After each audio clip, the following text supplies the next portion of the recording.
Ça y est, c'est le week-end. J'espère que vous avez passé une très bonne semaine. Et pour ceux qui ne sont pas en vacances, je vous propose de partir au soleil sous les cocotiers des Caraïbes, à Puerto Rico plus exactement, pour découvrir la fameuse Pina Colada. Bon, Gaël n'ayant pas réussi à nous obtenir les billets pour les Caraïbes, nous sommes ici à Antibes et c'est presque pareil. Bon allez, installez-vous confortablement, sortez les lunettes de soleil et découvrons ensemble l'histoire et les secrets de ce grand cocktail classique intemporel.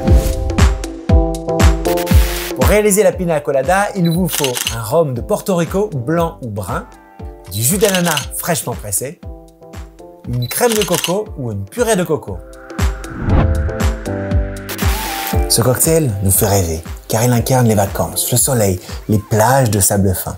Mais saviez-vous que l'une des légendes sur l'histoire de ce cocktail raconte que ce breuvage viendrait du célèbre pirate portoricain Roberto Covresi? Il concoctait un mélange à base de rhum, de noix de coco et d'ananas pour donner du courage et de la motivation à l'équipage de son navire avant les pillages. Rien de très farniente dans tout ça, mais j'aime bien cette histoire même si l'origine de ce cocktail nous viendrait plutôt d'une évolution d'une boisson très prisée à Porto Rico au début du XXe siècle, la Pina Colada, littéralement en espagnol ananas pressé. Ce serait dans les années 1920 que le rhum vient s'ajouter à ce jus qui devient alors la boisson la plus bue dans les Caraïbes.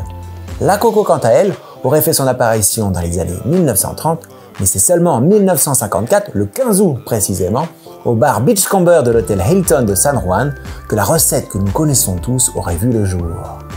Ce cocktail aurait été inventé par Don Ramon Marrero, dit Manquito pour les intimes, et aurait rencontré un véritable succès auprès des clients du Hilton, dont l'un des plus célèbres n'était autre que John Wayne. Et pour la petite anecdote, en 1978, Coco Lopez, originaire de Porto Rico et fabricant de crème de noix de coco, aurait offert un téléviseur couleur à Manquito pour la vente de la 3 millionième Pina Colada. Ça fait quand même quelques litres de rhum tout ça! La recette, selon l'ABF, l'Association des barman de France, se compose de 2 dixièmes de coco, 3 dixièmes de rhum et 5 dixièmes de jus d'ananas fraîchement pressé. Ce qui fait pour un verre de 20 centilitres, 4 centilitres de crème de coco, 6 centilitres de rhum et 10 centilitres de jus d'ananas fraîchement pressé. Voici ma recette.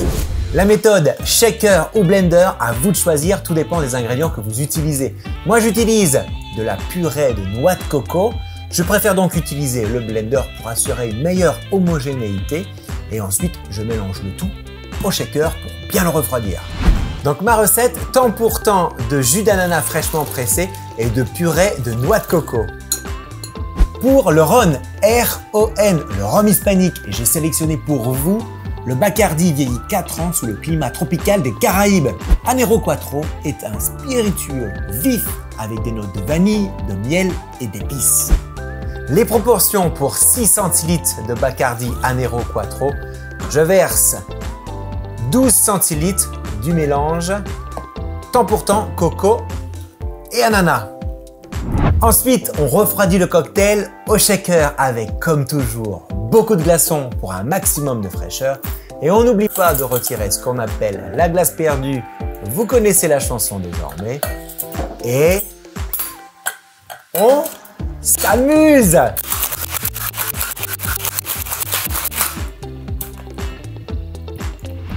On verse le cocktail dans un verre Hurricane, un verre en forme de tulipe, exactement le même que nous avons utilisé la semaine dernière pour le Singapour Sling. La déco classique, une tranche d'ananas et 2 cerises à l'eau de vie, mais bien évidemment chez vous, faites preuve de créativité en utilisant les ingrédients que vous souhaitez. C'est onctueux. Le velouté de la coco est une vraie caresse gustative pour le palais. Le jus d'ananas fraîchement pressé apporte de la vivacité au mélange et le tout est souligné par le rhum et ses notes douces de miel et de vanille. J'utilise habituellement une purée de noix de coco plutôt que de la crème de coco car personnellement, j'ai toujours eu du mal à trouver une bonne crème de coco. Malheureusement pour vous, les purées de coco sont difficilement trouvables pour le grand public, mais j'ai une alternative pour vous qui donne également de très bons résultats. Je vous invite à remplacer la purée de coco par une très bonne glace à la coco. Testez et vous m'en direz des nouvelles. Et si vous connaissez de bonnes marques de crème de coco, n'hésitez pas à me les laisser en commentaire, je suis preneur. Ça y est, la vidéo se termine. Merci de l'avoir suivi. Je vous invite comme d'habitude à poster vos photos sur Instagram avec le hashtag Cocktailismo un classique. C'est noté juste ici. Et la semaine prochaine, nous découvrirons un cocktail italien inspiré d'une œuvre d'art rose orangé. Vous avez deviné? En attendant de découvrir la réponse, je vous dis bon apéro, portez-vous bien, buvez avec modération car l'abus d'alcool est dangereux pour la santé. Mais surtout, amusez-vous car ça, c'est essentiel au bonheur.